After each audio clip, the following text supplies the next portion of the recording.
नाज़रीन, इस्लामाबाद से ज़हीरुद्दीन बाबर आपकी खिदमत में हाजिर है। नाज़रीन, मौजूदा सियासी सूरत हाल की अगर हम बात करें तो हम ये देख रहे हैं कि गैर यकीनी की सूरत हाल हमें दिखाई देती है।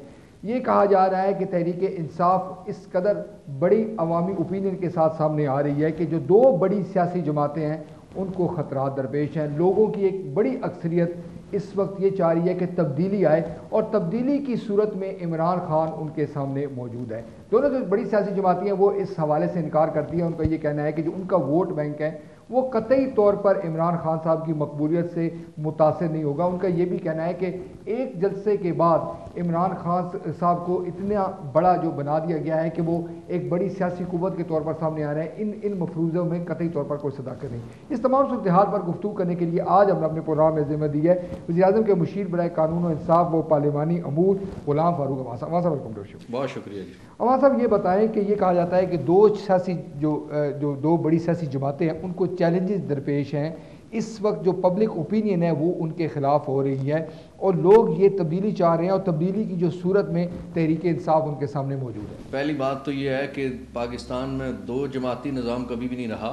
ये दुरुस्त बात है कि दो जमातें ऐसी हैं कि जो कौमी सतह पे, वफाकी सतह पे जिनको सबसे ज़्यादा वोट मिलता है, लेकिन इसके साथ साथ और भी बहुत जमातें हैं जो कि अहम जमातें और जिनका वोट बैंक भी है और जिनको पार्लियामेंट में हमेशा वो जब भी इलेक्शन होते हैं तो आती हैं। दूसरी बात यह है कि सिस्टम के हवाले से तब्दीली की जो बात है वो बहुत सारे लोगों ने, जब ये हुकूमत जो एक इत्तेहाद वाली हुकूमत है, मैं समझता हूँ सही तौर पे कौमी हुकूमत है जिसमें चारों सूबों से मुख्तलिफ सियासी जमातें शामिल हैं, जिस दिन से ये हुकूमत मार्ज़ वजूद में आई उसी दिन से लोगों ने तब्दीली का कहना शुरू कर दिया था, कुछ लोगों ने।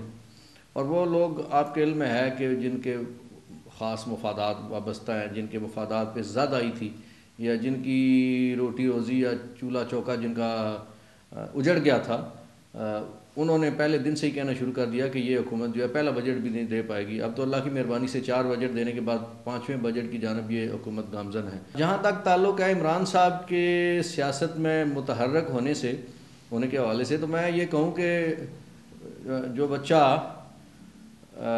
एक दिन स्कूल में दाखिला लेता है, जब 15, 16, 17 साल की उम्र को आता है तो मैट्रिक पास करने के नज़दीक होता है।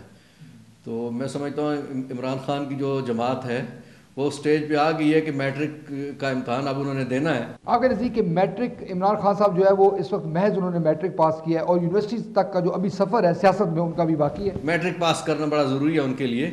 उसकी वजह यह है कि अभी तक ग्रॉस रूट लेवल पे जो तंजीम होती है, जो लोग होते हैं, जो गली मोहल्ले में, चौपाल में, बैठक में, नाई और दर्जी की दुकान में गुफ्तगू करने वाले लोग, जिनमें जिस तरह से पीपल्स पार्टी है तो उसके जियाले हैं, मुस्लिम लीग है तो उसके वर्कर भी मौजूद हैं और जमातों के लोग भी हैं, तो ये चीज़ इमरान खान साहब की जमात को इससे पहले मुयस्सर नहीं थी।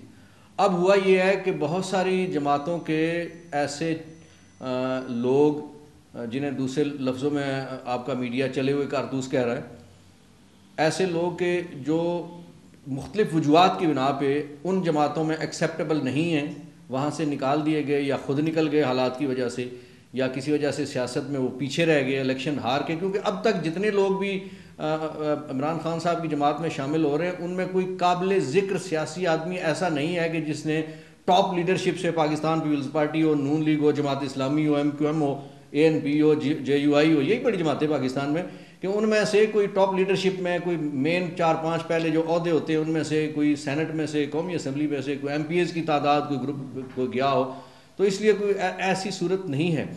लेकिन वो बात मैट्रिक पास वाली है। अब भी अगर ये मैट्रिक पास नहीं कर सकी तहरीक इंसाफ, तो मैं ये समझता हूँ कि फिर इनके लिए कोई गुंजाइश कम बचेगी। जुल्फ़िकार अली भुट्टो साहब की मिसाल दी जाती है, जिस तरह उनके पास कोई बड़े लोग नहीं थे, कोई नामवर लोग नहीं थे, शनासा चेहरे नहीं थे, मगर फिर भी उन्होंने मुल्क में एक बड़ी तब्दीली लाए और एक बड़े लीडर बनकर उभरे। ज़हीरुद्दीन बाबर साहब, मैं इससे बिल्कुल इत्तफाक नहीं करूँगा। ये जो लोग कहते हैं ये बहुत ज़्यादती की बात करते हैं। अगर हम दो शख्सियात ऐसी और दो मौके ऐसे कि जिनके साथ कंपेयर नहीं किया जा सकता, पहली शख्सियत हज़रत कायद आज़म रहमतुल्लाह अलैह की ज़ात थी और वो हालात ऐसे थे कि उस वक्त आपने मुल्क बनाना था, और दूसरी ज़ात जुल्फ़िकार अली भुट्टो की थी कि वो हालात ऐसे थे कि पाकिस्तान टूटा हुआ था, 11-12 साल मार्शलाई दौर था और उसमें से निकल के और फिर उस मार्शल लॉ के दौर में ना सिर्फ सारी पॉलिटिकल पार्टीज़ के साथ ज़्यादती हुई, पूरी कौम के साथ ज़्यादती हुई, बंगालियों के साथ ज़्यादती हुई।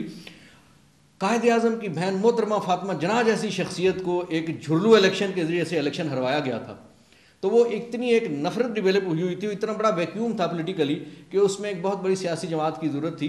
और वो सियासी जमात जुल्फ़िकार अली भुट्टो साहब जैसा विजन वाला आदमी जब उन्होंने सियासी जमात बनाई तो पूरे मुल्क में से आप देखें कि उनकी जमात के साथ ऐसे ऐसे लोग थे कि जब उनकी जमात से वो अलग हुए तो हर आदमी ने एक अलग सियासी जमात बनाई। यानी पीपल्स पार्टी में से दर्जनों सियासी जमातें निकली हैं। तो जो इस वक्त का सिनेरियो है, ये कहना किसी तौर पे भी कंपेयर नहीं किया जा सकता ना उन हालात के साथ पाकिस्तान में। अल्लाह की मेहरबानी से भुट्टो साहब और पीपल्स पार्टी के मार्ज वजूद में आने के बाद अगरचे मुश्किलात आई, 2 मार्शल लॉ आए, लेकिन उस सारे के बावजूद जो भले चंगे अंदाज में बुरे अंदाज में पॉलिटिकल सिस्टम और डेमोक्रेटिक सिस्टम भी साथ साथ चलता रहा। अब तो अल्लाह का करम यह है कि पाकिस्तान में खालिस जमहूरी जो इस इलेक्शन के बाद जमहूरी एक निज़ाम कायम हुआ जो इस वक्त कराची से लेके और कश्मीर और गिलगित बल्तिस्तान तक मौजूद है। जितने लोग इक़्तिदार में उनमें कोई एक भी किसी एक जगह पे भी गैर आइनी अंदाज में नहीं बैठा हुआ। 1973 के आइन को 8वीं और 17वीं तरमीम को ख़त्म करके 18वीं 19वीं तरमीम की शक्ल में एक असल शक्ल में बहाल कर दिया गया है। सारी की सारी सियासी जमातें, मजहबी जमातें, बाकी जमातें जो वफाकी निज़ाम पे ईमान रखने वाली हैं वो सारी की सारी शामिल सिस्टम हैं। तो इसलिए इस वक्त कहना कि वो हालात पैदा हो गए हैं। अब देखिए 2 जमातें जो है पाकिस्तान पीपल्स पार्टी और मुस्लिम लीग, उनका वोट बैंक 0.1%, 1%, 2% कम हो सकता है या ऊपर जा सकता है, लेकिन कोई ऐसा नहीं हो सकता कि उन्हें कोई वाश आउट किया जा सके। उसकी वजह यह है कि एक जमात पाकिस्तान की खालिक है और दूसरी जमात पाकिस्तान के दस्तूर की खालिक है। इस मफरूज़ में कहाँ तक सदाकत है कि लोग इन 2 बड़ी सियासी जमातों से उकता चुके हैं, लोग चेंज चाहते हैं, तब्दीली चाहते हैं और इमरान खान वो तब्दीली उन्हें दे रहे हैं। बाबर साहब, चेंज वाली बात जहाँ तक है वो मीडिया में कुछ मखसूस लोग कह रहे हैं। कौम चेंज चाहेगी यकीनन, क्योंकि उस वक्त चेंज चाहेगी जब वो इलेक्शन में वोट के ज़रिए से किसी को भारी अक्सरियत दे देंगे या किसी को हल्की बुल्की अक्सरियत दे देंगे या किसी को अक्सरियत नहीं देते, फिर पता चलेगा कि चेंज। अब ये नहीं हो सकता कि एक जलसे की बुनियाद पे जलसे यहाँ इस पाकिस्तान में ज़हीरुद्दीन बाबर साहब, मैं और आप शायद उस वक्त बहुत छोटे थे कि जब यहाँ 40-40 मील लंबे जुलूस निकले और उस जमात के जो उस वक्त कायद थे आज ना सिर्फ उनकी जमात मौजूद नहीं है बल्कि जो नई नस्ल है उनके जमात से भी, उनकी जमात के नाम से भी वाकिफ़ नहीं है। फिर यहाँ पे और बेशुमार लोग, मैं किसी की दिल आज़ारी नहीं करना चाहता, कि जिन्होंने इतनी बड़ी खिताबत भी थी और इतनी जमातें कायम हुई और वो 2-2 इलेक्शन लड़े और फिर नतीजा देख के तो फिर वो उन्होंने वो रखते सरफत बांध लिया सियासी मैदान में से। ये ठीक है, इमरान खान साहब की जमात को लाहौर के जलसे ने बड़ी ऑक्सीजन दी है, जिसकी वजह से ख़ास तौर पे लाहौर, तख्ते लाहौर जिसे मीडिया लिख रहा है, वो बहुत परेशान भी है इस बात से। लेकिन हमें कोई परेशानी इस वजह से नहीं है कि हमें तो ये पता है कि यानी कम वक्त में बुरे से बुरे भी हालात हो, जो पाकिस्तान पीपल्स पार्टी की कारनामों की वजह से, 1973 के आइन की खालिक जमात होने की वजह से, भुट्टो फैमिली की शहादतों की वजह से, पाकिस्तान पीपल्स पार्टी की कारकुनान की शहादतों की वजह से और कौम के लिए जो बड़े बड़े मंसूबे किए गए, बड़े बड़े कारनामे सर अंजाम दिए गए, बलूचिस्तान के हवाले से हो, खैबर पख्तूनख्वा के हवाले से हो, गिलगित बल्तिस्तान के हवाले से हो, NFC अवार्ड के हवाले से हो, 18वीं तरमीम के हवाले से हो, ये सारे मैं ये समझता हूँ ऐसे हैं कि जिसकी वजह से हमारा वोट बैंक ना सिर्फ मौजूद है, इंशाल्लाह उसमें इजाफा हो। नजर ये सामने आ रहा है कि PP का जो जेन्युइन वोटर है, जिसने मोहतरमा बेनज़ीर भुट्टो को देखा, जुल्फ़िकार भुट्टो को देखा, वो तो मुतासर नहीं होगा इमरान खान साहब से। और जो नई जनरेशन है जो 20 से 30 साल के दरमियान में है, वो ज़रूर इमरान खान साहब की जो सदा पे लब्बैक कह सकती है। कतन ऐसा नहीं है। आपके इल्म है कि पाकिस्तान में जो नौजवानों की नर्सरी है ना, वो कौन सी होती है जी? कौन सी जगह? स्कूल्स हैं, कॉलेजेस हैं, यूनिवर्सिटीज़ हैं। किसी यूनिवर्सिटी से आपको इतला आई है कि वहाँ कोई 2500 बच्चा उसमें से निकला है जो तहरीक इंसाफ के साथ उन्होंने अलम बुलंद किया और कहें जी पे उस यूनिवर्सिटी पे, जिस तरह से बाद यूनिवर्सिटीज़ हैं पूरे मुल्क में, आप जानते हैं, किसी जगह पीपल्स पार्टी है, किसी जगह MSF है, किसी जगह जमात इस्लामी की तंजीम है, किसी जगह MQM की तंजीम है, किसी जगह ANP की है। कोई यूनिवर्सिटी ऐसी जिसका नाम मुझे कोई बता सके कि जहाँ पे पता लगा है जी कि इमरान साहब के वर्करों की बहुत तादाद इतनी हो गई है कि वो यूनिवर्सिटी पूरी की पूरी उनकी, ऐसा नहीं है।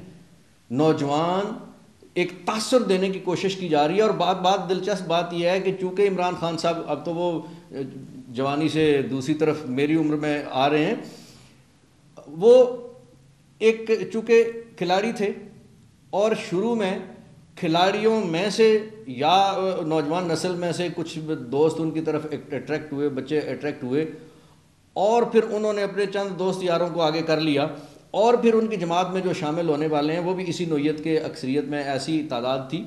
इसलिए ये तासर देने की कोशिश की जाती है कि ये नौजवानों की जमात है, लेकिन जो ग्राउंड रियलिटीज़ हैं वो ऐसे हैं कि वो कतन ऐसी बात नहीं है। आप पिछले इंतखाबात जो इमरान खान साहब की जमात ने लड़े, आप नताइज उठा के देख लीजिए कि देखें ना, वोटर तो अब 18 साल वाला वोटर है। अब एक जलसे के अलावा कोई ऐसी उनके पास तो मसला यह है कि अभी तक मोहल्लों में बनाने के लिए तंजीमें भी नहीं हैं उनके पास। सबसे आज भी अखबारात ने, मुल्की अखबारात ने कुछ तज्जिए तबसरे लिखे हुए हैं कि उनके पास वो सबसे बड़ी परेशानी की बात यह है कि ये इलेक्शन कोई 2-4 ज़िलों में या एक सूबे में नहीं होना, ये होना है कोई 100 से ज़्यादा ज़िलों में, जिसकी 400 से ज़्यादा तहसीलें हैं। उन सब में और हर तहसील में, हर ज़िले में कौमी असम्बली के भी टिकट के लिए बंदा चाहिए, उसके लिए आपको MPA के टिकट के लिए भी बंदा चाहिए।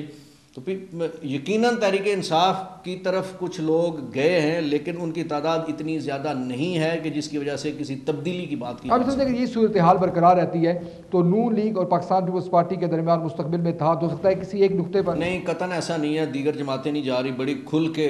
इमरान खान साहब की बदकिस्मती ये है या उनका सियासी जो तर्ज अमल है कि उन्होंने सवाए अपनी जमात या सवाए अपनी, कुछ लोग लिखते हैं, मीडिया लिखता है कि वो यानी इतने वो खुद पसंद हैं कि अपने अलावा उन्हें कोई और आदमी नज़र नहीं आता। उनकी काफ लीग के साथ उनकी लड़ाई है, पीपल्स पार्टी और नून लीग को तो आप छोड़ देना। काफ लीग के साथ उनकी लड़ाई है, MQM के साथ उनकी लड़ाई है, ANP के साथ उनकी लड़ाई है। तो और जमातें कौन सी हैं पाकिस्तान में जो उनके साथ जाएंगी?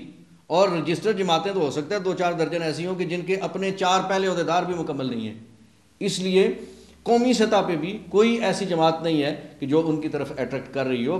बुनियादी वजह यही है कि वो कहते हैं जी कि मैं खुद ही, यानी उनके तर्ज अमल से, उनकी गुफ्तगू से ज़ाहिर होता है कि खुद ही वो सारा कुछ करना चाहते हैं, एहतसाब भी खुद करना चाहते हैं, सारी चीज़ें वो खुद करना चाहते हैं। उसके लिए आज उन्होंने कहा जी कि हमने उसके लिए कमेटी भी बना दी है और लोगों के असासे छानबीन करेंगे जो जिस एक ही नुक्ते को बतौर एजेंडा लेके। आपको पता है कि इस मुल्क में यहाँ इताद बने इस्लाम नाफिज करने के लिए, यहाँ इस मुल्क को इस्लामी एक बहुत मॉडल बनाने के लिए भी यहाँ इताद बने, जिसमें कई कई जमातें भी शामिल थीं, और मकसद एक ही होता था कि पाकिस्तान पीपल्स पार्टी को कॉर्नर करने के लिए, उसको इलेक्शन से दूर रखने के लिए ये, और उसका जो वोट बैंक है उसको मुकाबला करने के लिए बहुत सारे लोगों को इकट्ठा किया जाता था।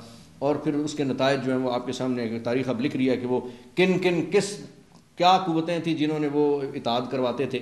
अब भी अगर ये कोई, अब तो मियाँ नवाज शरीफ साहब की जमात जो खुल खिला के कह रही है कि इमरान खान साहब का जलसा किसने किया, वो ये भी सवाल करते हैं कि ये जो 50 करोड़ रुपए से ज़्यादा का जलसा था, इस पे ख़र्चा किसने किया, ये भी ज़रा बता दिया जाए। इस तरह के भी सवाल उठ रहे हैं। लेकिन इस सारे के बावजूद मैं समझता हूँ कि इमरान खान साहब को सियासत में अब 15 साल हो गए, अगर उनकी तरफ कुछ लोग अट्रैक्ट करते हैं तो ये कोई बड़ी बात या अनहोनी या अचंभे की बात नहीं है। 15 साल में भी एक आदमी अगर इतनी यानी अट्रैक्शन उस जमात में ना हो तो फिर तो उस जमात का बोरिया बिस्तर लपेट के तो फिर कोई और। तो हम यहाँ पर मुख्तर ब्रेक लेंगे। अजी फारूक अहमद साहब कहना है कि इन इतलात में कोई सदाकत नहीं, या इस तजज़िये में, इस थ्योरी में कोई सदाकत नहीं कि जो तहरीक इंसाफ के सरबराह इमरान खान साहब वो मुस्लिम लीग नून और पाकिस्तान पीपल्स पार्टी को बिलखुसूस को बड़ा चैलेंज जो है वो दे रहे हैं। उनका ये कहना है कि इमरान खान साहब 15 साल से ज़ायद अरसा उनको सियासत में हो चुका है, अगर वो एक बड़ा जलसा करने में कामयाब हो गए हैं तो उस जलसे को कतई तौर पर एक बड़ी सियासी कुव्वत के तौर पर नहीं देखना चाहिए। हमारे प्रोग्राम जारी है, हम यहाँ मुख्तर ब्रेक लेते हैं, ब्रेक के बाद दोबारा आ जाएंगे।